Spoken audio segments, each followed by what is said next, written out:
श्रीजिनादीशं लब्धि साम्राज्य संयुतम श्री सिद्धि चक्र यंत्रस्या चाम सहस्त्र गुणामृवे आदिम तीर्थंकर प्रभु आदिनाथ मुनिनाथ आदि व्याधि अगमग मिटे तुम पद में मम माद चरण शरण है आपकी तारण तरण जिहाज भवदधि तट तक ले चलो करुणा कर जिन राज। बोलिए मंडी भामोरा के बड़े बाबा आदिम तीर्थंकर आदिनाथ भगवान की 1008 श्री मूल नायक चंदा प्रभु भगवान की परम उपकारी संत शिरोमणि आचार्य गुरुवर विद्यासागर जी महामुनि राज की सिद्ध चक्र महामंडल विधान की परम पूज्य मुनि श्री 108 दुर्लभ सागर जी निरंजन सागर जी महाराज की। आज अपन ने पंच परमेष्टि के आराधना स्वरूप 512 अर्घ चढ़ाए। जो यहाँ पर आज 512 अर्घ चढ़ाने के पूर्व अपन ने जो पूजा की थी वह पूजा और चौथी पूजा जब अपन ने 64 रिद्धियाँ 64 गंधर्व वलय के अर्घ चढ़ाए थे वह पूजा दोनों के छंद एक हैं, ठीक है ना, छंद एक ही हैं। उसके यहाँ पर अपन अर्घ देख लेते हैं तो दो पूजा के एक साथ काम हो रहा है आप लोगों का, उसको देखें। स्थापना और वो तो आप लोग जानते ही हैं, ऊर्ध्वा दौर युतम सब हिंदू सपरम, ये वाला तो आप लोगों को पहले बताया था ना हमने, इसका अर्थ बताया था। फिर इसके बाद में निरस्त कर्म संबंधम, इसका भी अर्थ आप लोगों को हमने बता दिया है। अब आगे आज छंदों का अर्थ अपन एक एक का लेते हैं। यहाँ पर जैसे जयति जगति यस्य प्राभवम सम्यगात्मो 167 पेज पे भी है, और यदि चौथी पूजा वाला लेना चाहेंगे तो 112 पे भी वही पूजा है जो अपन ने वहाँ पर की है। वहाँ पर एक मिस प्रिंटिंग भी था ना, दय दय विजित विपक्षम विश्व कल्याण बीजम सुरसरिद मलाम्बौ धारयावाराधनीयम गणधर्वलयम तत् सिद्धये व्यर्चयामि। मतलब जयति जगति यस्य, यस्य कस्य, उन सिद्धों का, है ना, संसार में जिनका प्रभाव जयशील है, जयवंत है। जयति जगति, जगति यानी जगत, जगत में रही हो लेकिन जगत रही हो, सोई हो नहीं।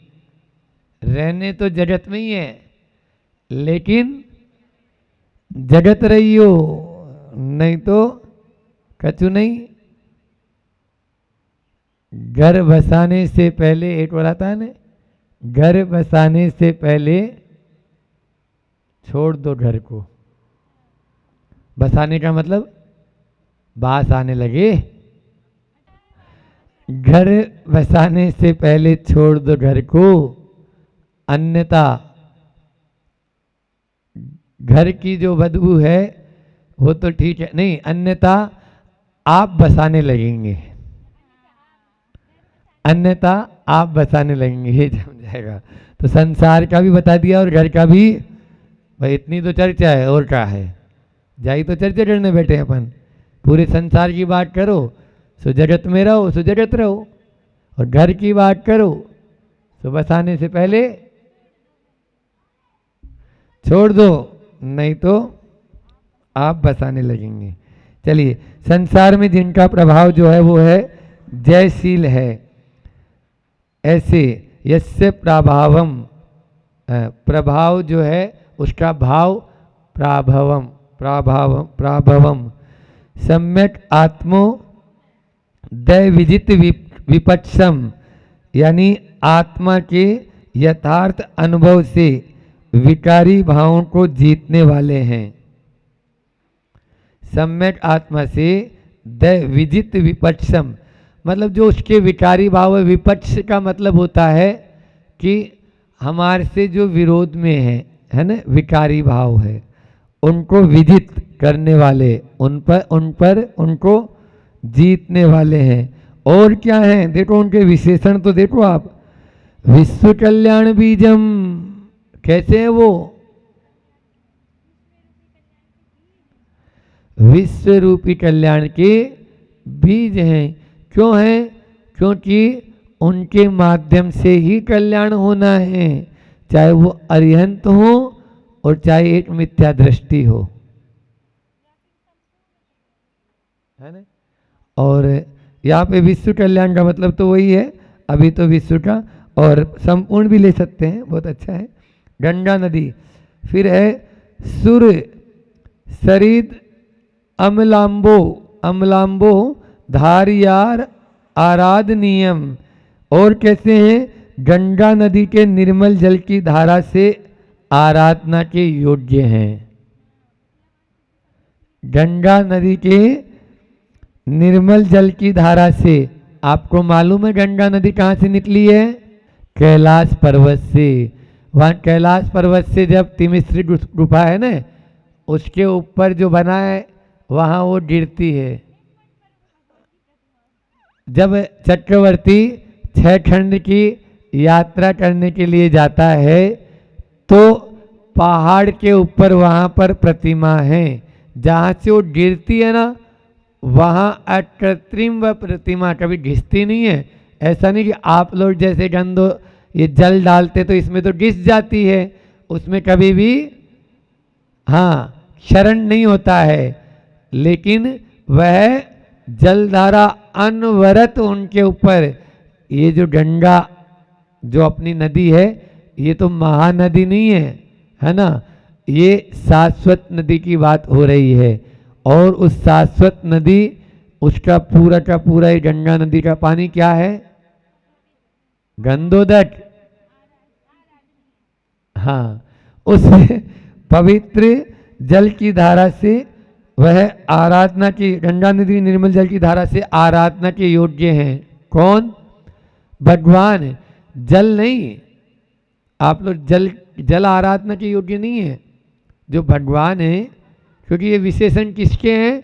सिद्ध परमेष्ठी के। समझ में आ रहा है कि नहीं आ रहा है? थोड़ा सा कठिन पड़ रहा है ना। गंगा नदी की जल की धारा से वह आराधना के योग्य हैं। वह कौन? बस आप लोग समझदार हैं। फिर लास्ट अंतिम, गणधर्वलयम तत्सिद्ध ये व्यर्थयामी, ऐसे गणधर्वलय की उस स्वरूप को प्राप्त करने के लिए मैं अर्चना करता हूँ। जो गणधर्वलय का जो स्वरूप है, वलय का मतलब भी क्या होता है? समूह भी होता है, गोल वृत्ताकार, ठीक है ना। वलय, जब अपन कोई भी मांडना बनाते हैं तो उसका, ऐसा वह समूह जिसमें गणधर भगवान हैं, गणधर परमेष्ठी हैं, उन सब की उस स्वरूप को प्राप्त करने के लिए मैं अर्चना करता हूँ। या गण का मतलब श्रेष्ठ भी होता है, उस श्रेष्ठ पद की प्राप्ति के लिए, यहाँ पर यदि मान ली सिद्धों के लिए अपन लगाएंगे तो श्रेष्ठ पद की प्राप्ति के लिए मैं उनकी अर्चना करता हूँ। अपन जो ये अर्चना कर रहे हैं, कौन की कर रहे हैं? सिद्धों की अर्चना कर रहे हैं। इसलिए उन सिद्ध परमेष्ठी भगवंतों की मैं अर्चना करता हूँ। इस प्रकार से यह है। और इसी को अपन जब चढ़ाते हैं, जल चढ़ाते हैं, तो जल के लिए वैसे भी शुचि निर्मल बोलते हैं ना। जल जो है क्यों चढ़ाते हैं पता है आप लोगों को? जन्म जरा और मृत्यु के विनाश के लिए। और दूसरा क्या प्रतीक अर्थ है? दूसरा ये है कि जल जो है ना हर चीज को साफ कर देता है? शुद्धि करता है। शुद्धि जो है ना जल से ही शुद्धि मानी है। तो इसलिए उस जल को हम प्रभु के चरणों में अर्पित करते हैं। यहाँ पर ये है। और बाकी ये बीजाक्षर मंत्र है। फिर ये मंत्र में भी यहाँ पर देखो नीचे स्टार, अच्छा ये लेकिन आप तो आज तो अपन वो साथ ही पूजा किए थे वहाँ पर, तो ये मंत्र भी अलग अलग प्रतियों में अलग अलग थे। मतलब अलग अलग प्रतियों में अलग अलग, मतलब मूल प्रतियों में फर्क आया कहीं कहीं, कुछ मंत्रों में, सब में नहीं, सब में नहीं। तो कुछ प्रतियों में फर्क था, आया था, लेकिन जो सही मंत्र था वो यहाँ पर अपन ने, उन्होंने ले लिया है महाराज जी ने। फिर उसके बाद में अब देखो चंदन का पढ़ते हैं। उदयति परमात्म ज्योति रुद्योति यस्मात् विशद विनय युक्त्वा ध्वस्त मोहांधकारम सुचितर घन सारो लासिविश्चंदनो गई गणधर वलयम तत्सिद्धये व्यर्चयामि। सुबह तो स्पीड में पढ़ देते हैं हम। उदयति परमात्म ज्योतिर उद्योति यस्मात् विशद विनयुक्त्या ध्वस्त मोहांधकारम। देखो अगर दीपक जलाएंगे तो अंधेरा दूर होगा या नहीं होगा? होगा ना। हमने कब बोला था? अभी भगवान महावीर स्वामी के निर्वाण उत्सव पे बोला था उस दिन कि दीपक जलेगा तो अंधकार जरूर नष्ट होगा, लेकिन कौन सा दीपक? पहले बात। दूसरी बात, नहीं वो तो दीपक तो ये वाला भी जलाएंगे तो अंधकार तो नष्ट ही होगा ना। अभी अज्ञान की मोहांधकार की तो आप लोग बहुत समझदार हैं, वहां पहुंचेंगे। लेकिन इसमें तेल होना चाहिए। इसमें क्या होना चाहिए? तेल की जगह पानी होगा तो जलेगा। अब बाती ही नहीं है तो जलेगा ही नहीं। तो इसलिए तीनों चीज होनी चाहिए, तेल भी हो, बाती भी हो और दीपक भी हो। इतने से भी नहीं जलेगा, इतने से नहीं जलेगा। ज्योति से ज्योति जलाते चलो, प्रेम की गंगा बहाते चलो। ये अपन बोलते हैं ना, मतलब एक ज्योति से दूसरी ज्योति जलेगी तब होगा।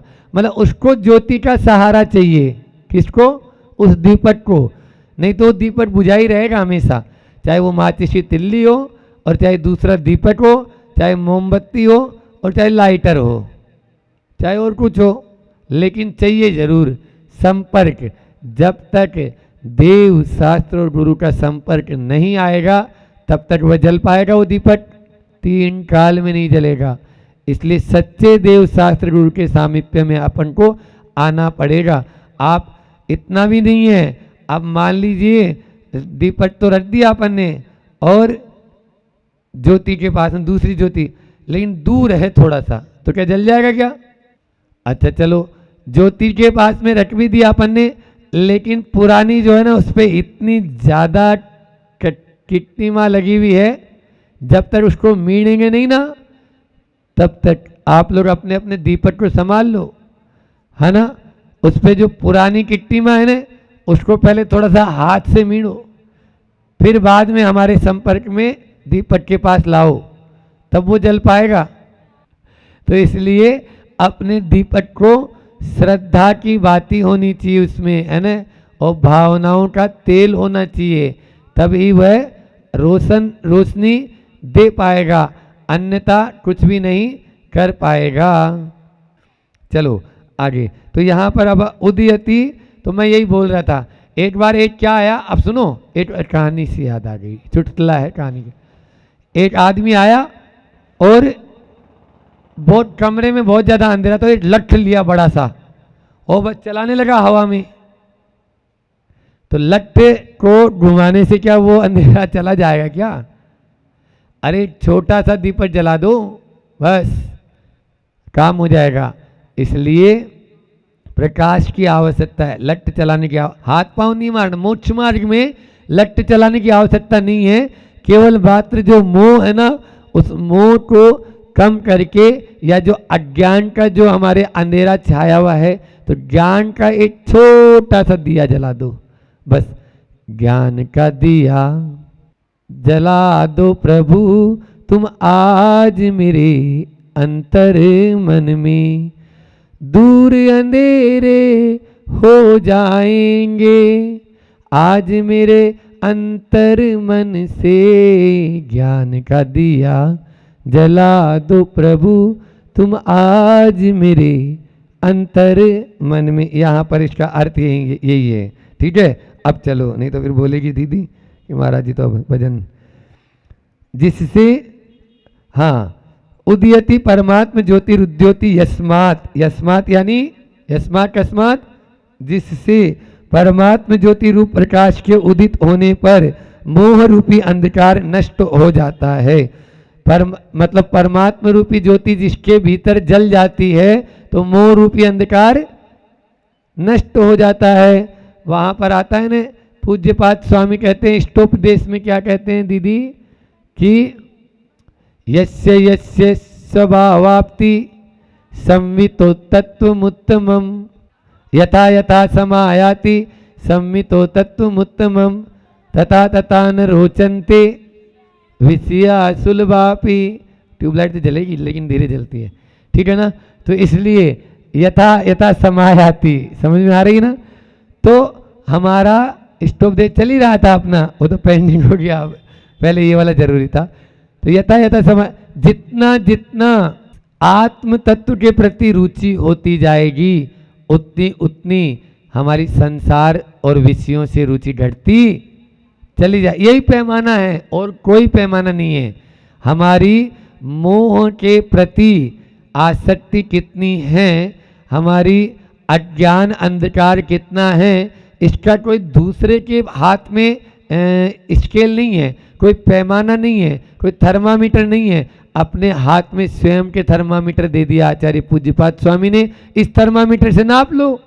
आपको कोई चीज जाने से कितनी आपको पीड़ा होती है, या कोई मान लीजिए छूट गया या कोई दे दिया, तो फिर देखो अपन को, तो उसी से मालूम चल जाता है कि हमारा उसके प्रति कितना अटैचमेंट है। इसलिए उसी को छोड़ना है। यहाँ पर यही कह रहे हैं कि परमात्म ज्योति रूप प्रकाश के उदित होने पर मोह रूपी अंधकार नष्ट हो जाता है। ऐसे वह सुचितर गन सारो लासी भी चंदन हो गई, ठीक है। ऐसे गंधर्व की अत्यंत पवित्र कपूर और चंदनों के समूह से अत्यंत विनय पूर्वक उस स्वरूप को प्राप्त करने के लिए मैं अर्चना करता हूँ। मतलब गणधर्वलय तत्सिद्धये अभ्यचामी, उस गणधर्वलय की मैं अर्चना करता हूँ। क्यों? उस सुचितर घनसारो, सुचितर घनसारो का मतलब है अत्यंत पवित्र घनीभूत। और फिर उसके बाद में, हाँ, इसमें से निकलेगा चंदनोगे, चंदन तो निकलेगा, एक कपूर, लासीबी का मतलब कपूर होता होगा। घनसार उल्लासी भी चंदनो गई, है ना, चंदन से और कपूर के समूह से। ओड यानी समूह होता है, ओड यानी समूह होता है, जो अपने यहाँ होता है इसमें गुणस्थान ओड और मार्गणा। हाँ, ओड ओडे यानी समूह। तो समूह के साथ में उन गणधरों की मैं अर्चना करता हूँ। फिर अहममिक्योच्चै सम्यगाराधनायाम सुर नर खचरेन्द्रा यस्य भट्यायतन्ते ललित सदक पुंजय केवल ज्ञान हेतुर गणधर्वलयम तत्सिद्धये व्यर्चयामि। बहुत अच्छा, देखो कितनी अच्छी बात कही है यहाँ पर कि अहम अहम इक योच्यई, पहले मैं, है ना। आप लोग काय में करते हैं जब कोई किट वितरण होता है ना, या कोई साड़ी वितरण हो रही है अपने यहाँ पर, वो जो विधान वगैरह की, विधान का जो सामग्री वगैरह वितरण होती है,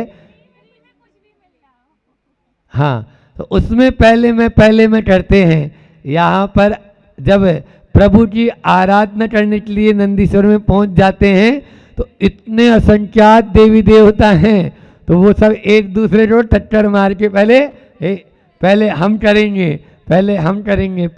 करेंगे ऐसे करते हैं वो। तो पहले वो देवेंद्र और नरेंद्र, यहाँ पर निकलेगा सुर नर खचरेंद्रा, इन सब के इंद्र, सुर के इंद्र, नर के इंद्र और खचेंद्र। तो देवेंद्र, नरेंद्र और खच्चर का मतलब होता है, खच्चर नहीं समझ जाना, ख यानी आकाश होता है, और ख यानी आकाश में जो गमन करे, है ना, तो वो तो फिर तुम्हारे पक्षी नहीं, यहाँ पर विद्याधर लेना है। क्या लेना है? विद्याधर। तो देवेंद्र, नरेंद्र और विद्याधर जिनकी भक्ति पूर्वक आराधना करते हैं उन गणधरों की, ऐसे, और वो पहले मैं इस प्रकार की भावना के साथ प्रयत्नशील रहते हैं। यस्य भक्त्या यतन्ते, ऐसी भावना के साथ में यत्नशील रहते हैं, प्रयत्नशील रहते हैं, ठीक है। और उसके अलावा क्या है कि ऐसे गणधर बोले, हाँ, ललित सदक पुंजई, हाँ, यहाँ पर ललित यानी सुंदर, अच्छे, बढ़िया, मनोहारी, ललितपुर है ना, तो वही दिखने में बहुत सुंदर हो, ऐसे अक्षतों के पुंज के साथ में केवल ज्ञान हेतु काय के लिए आराधना कर रहे हैं? केवल ज्ञान की प्राप्ति के लिए उन गणधर वलयम तत्सिद्धे अभ्यर्थयामि, उन गणधर वलय की मैं आराधना अर्चना करता हूँ। काय से? जय बोलो, काय से? अच्छे, सुंदर सुंदर, बड़े बड़े, बढ़िया, दिव्य ही, अभी बोल के आए ना अपन, उसी के साथ में। चलिए एक और लेते हैं, समय भी फिर हो जाएगा। भव भय गुरु पारा वार पारम लभंती, विहित शिव समृद्धि सेवया यस्य संत है।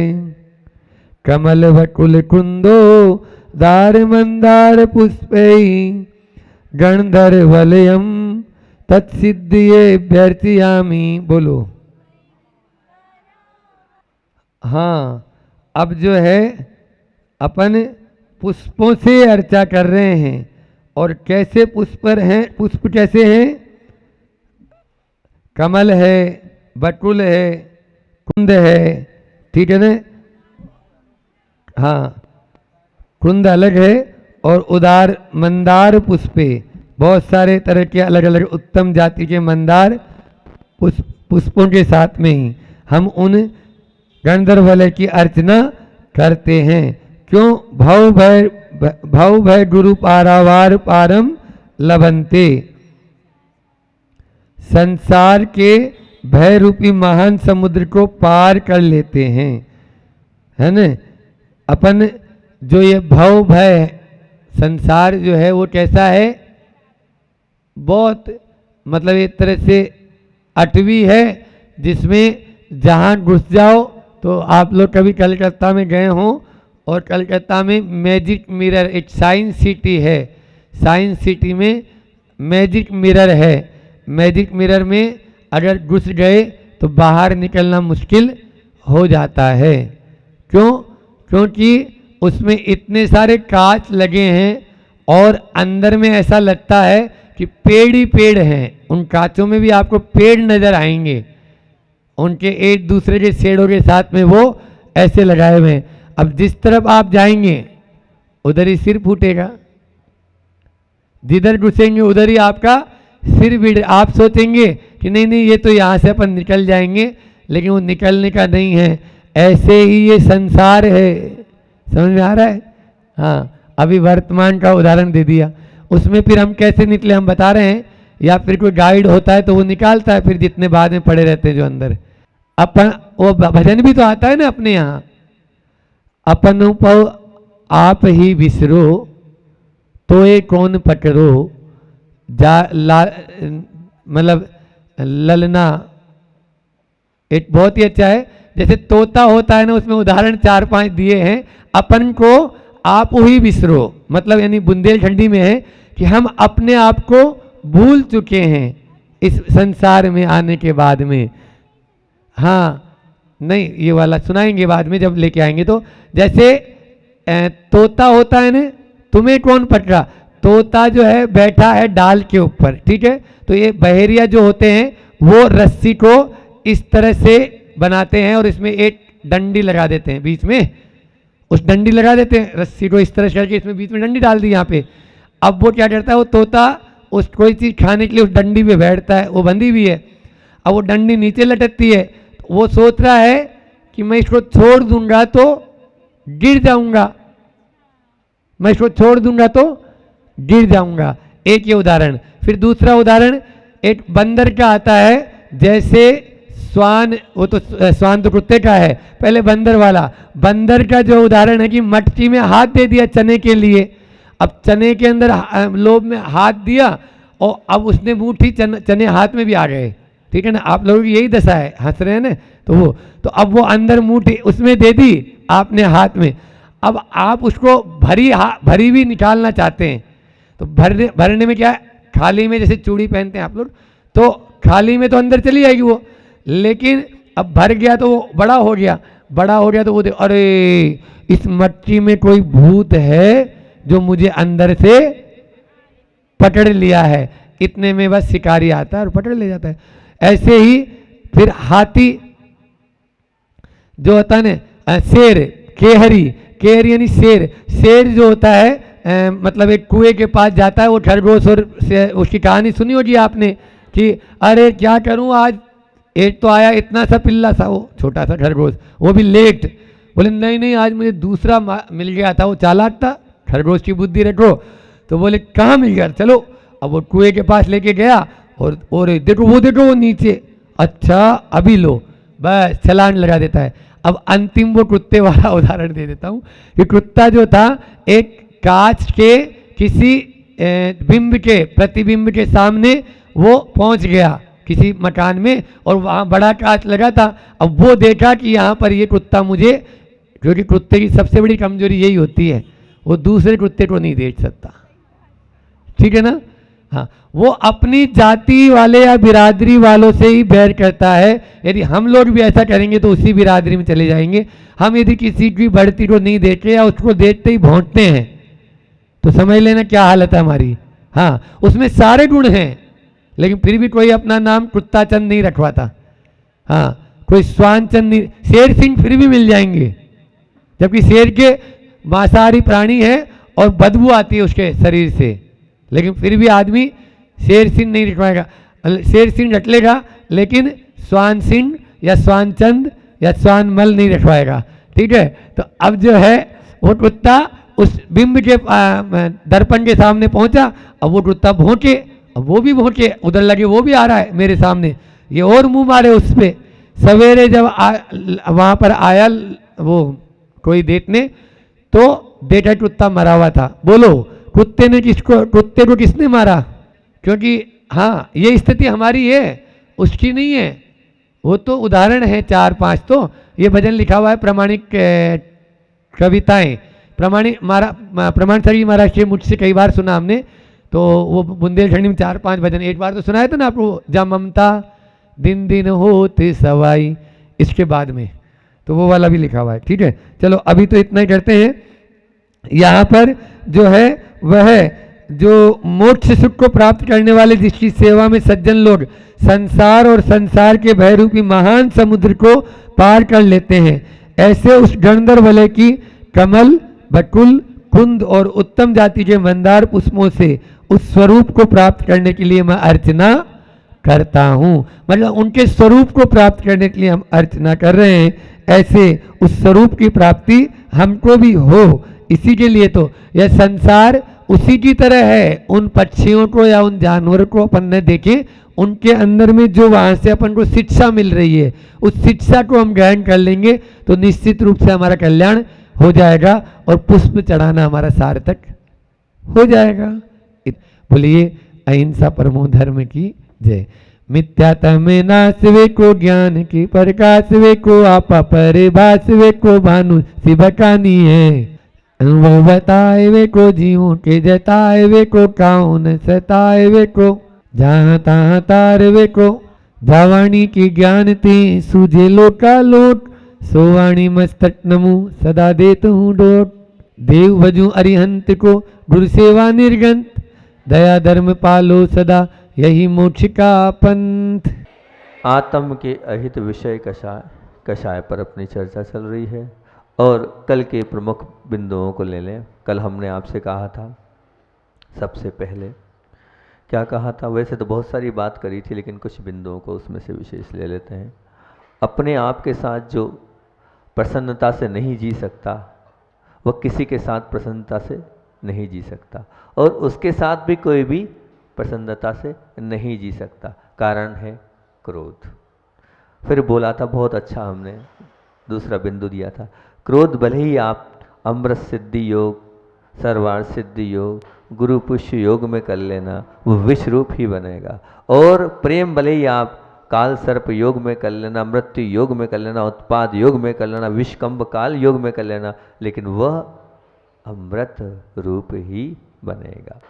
और फिर कहा था कि व्यक्ति के दोषों का ही, अशुभ कमजोरियों का ही संग्रह करने वाला व्यक्ति मन कैसा होता है वह, अगर वो दूसरों के दोषों को, कमजोरियों को, अशुभ को वो ग्रहण करता है, संग्रह करता है, तो उसकी स्थिति तनावग्रस्त होगी, संक्लिष्टमय होगी, सतत वो तनावग्रस्त रहेगा। और एक बहुत अच्छा उदाहरण दिया था कि अगर आप वैसे बन जाएं तो बहुत अच्छी बात है। मोबाइल में जैसे सेव और डिलीट की व्यवस्था होती है, वैसे ही अच्छी बातों को आप, गुणों को आप सेव करें और जो खराब बातें हैं उन्हें आप डिलीट करें। कल अपन ने यहाँ तक इसको विशेष लिया था, आज कुछ और नया सोचा है, बताते हैं।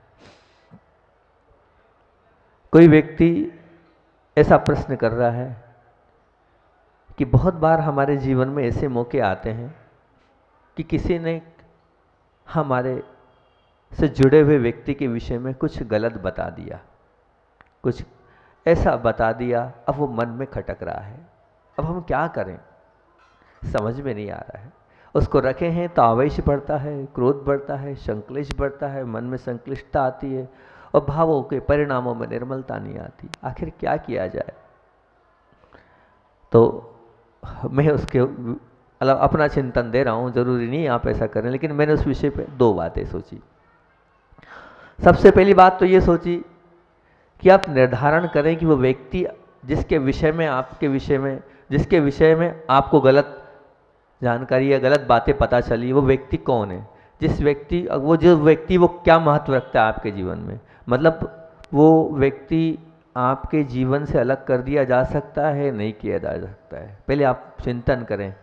तो अगर मान लीजिए वो जो व्यक्ति वो विशेष है, वो बहुत अपना है, बहुत अजीज है, जिसे मैं नहीं छोड़ सकता हूँ, चाहे वो अपना बेटा हो, चाहे वो अपनी पत्नी हो, चाहे अपनी वो सास हो, कोई भी हो, XYZ, अगर वो इतना खास है कि हम उसे नहीं छोड़ सकते हैं, तो फिर ध्यान रखना हमें क्या करना है, हमें संकल्प विकल्प नहीं करना है। जो हमें बात पता चली उसको डिलीट कर देना है, उसको निकाल देना है। क्योंकि हम अगर उस बात को अपने हृदय में रखेंगे तो फिर संक्लिष्टता तो हृदय में आएगी, भले ही वो बाहर नहीं आ पा रही हो, भले ही हम उसको कह नहीं पा रहे हो दुनिया से, भले ही हम उसको मतलब कहना चाहिए कि बाहर निकाल नहीं पा रहे, लेकिन निकले नहीं, मन में रहेगी वो चीज़, वो मन में और संक्लेश को पैदा करेगी। तो यही बात है, आप उस बात को भूल जाओ।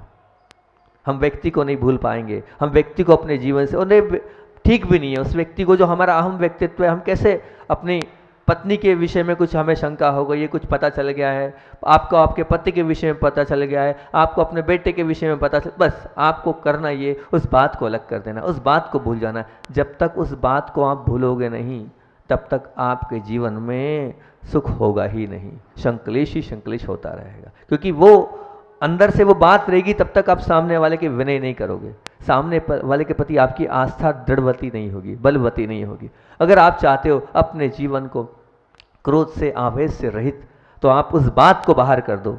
वो जो बात आपके मन में अपने अजीज के लिए भर दी गई है या आ गई है या सुन ली है आपने, ये एक तरीका है। ये करेंगे तो बहुत अच्छा होगा, तो आपका जीवन सुखमय होगा। दूसरी बात, अगर आपको ऐसा लगता है कि वो जो व्यक्ति है वो इतना महत्वपूर्ण नहीं है, वो व्यक्ति, अगर मान लीजिए आपका कोई नौकर है, हम उस नौकर को बाहर कर सकते हैं, उसके विषय में कुछ पता चला हम बाहर कर दो। अगर कोई ऐसा और दूसरा मित्र है जिसे हम अपने जीवन से बाहर कर सकते हैं और उसके विषय में हमें कुछ पता चला है, हम बाहर कर सकते हैं, कोई बाधा नहीं।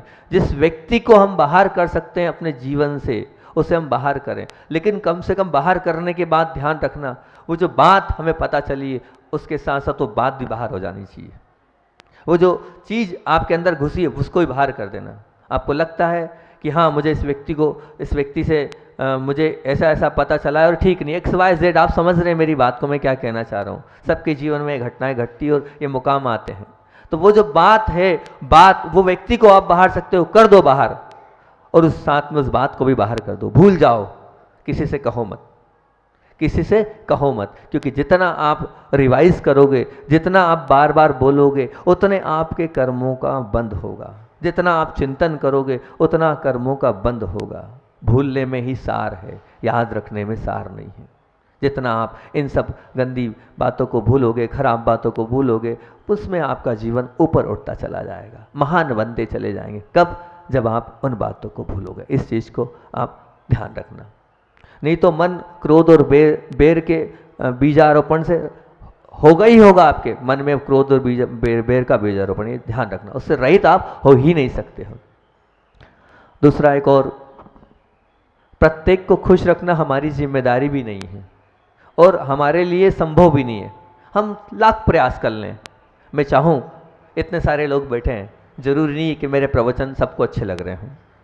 कोई को नहीं भी अच्छे लगते होंगे, है ना। इतनी बड़ी बड़ी बामोरा समाज है, कितने लोग आ रहे हैं, आ रहे क्या? तो आवश्यक नहीं है कि मेरी बात से सब प्रसन्न हो, और मैं सबको प्रसन्न रख भी नहीं सकता हूँ। मतलब प्रत्येक को खुश रखना हमारी जिम्मेदारी भी नहीं है और हमारे लिए संभव भी नहीं है। दोनों बात है, संभव भी नहीं है और जिम्मेदारी भी नहीं। लेकिन आपकी क्या जिम्मेदारी है, आप क्या कर सकते हैं? ये नहीं कर सकते, कोई बात नहीं, लेकिन क्या कर सकते हैं वो मैं आपके सामने रख रहा हूँ, ताकि क्रोध और आवेश से हम बच सकें। क्या कर सकते हैं? किसी के भी कैसे भी व्यवहार को हमें क्या करना है, उसको एक्सेप्ट करना है, तभी हम स्वस्थ रह सकते हैं।